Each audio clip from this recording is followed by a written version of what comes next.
ГСП онлайн. Городские новости сейчас. Суббота, 10:00. Полигон «Автолидер», город Сосногорск. Чемпионат республики по скоростному маневрированию. Второй этап. Сегодня 33 участника. Организаторы, как всегда, постарались и подготовили сюрпризы. Главная неожиданность – это трасса. Она находится под уклоном. Как говорит главный судья, сегодня будет на что посмотреть. Трасса очень интересная. Площадочка в этот раз у нас не такая большая, как у нас в Ухте. Площадочка чуть-чуть меньше.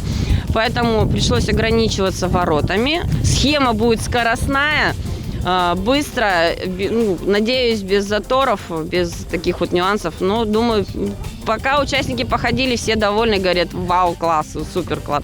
Основные элементы – это солнышко, змейка и шпилька. Каждое упражнение рассчитано на максимальный разгон автомобиля. Среднее время прохождения всей трассы примерно 1,5 минуты. Как и на первом этапе чемпионата, за победу сражаются многие. Основной претендент – это столичный гость Андрей Лукин. В прошлый раз мужчина показал на пробном заезде лучшее время – 50,23 секунды. Сегодня – минута 0,3.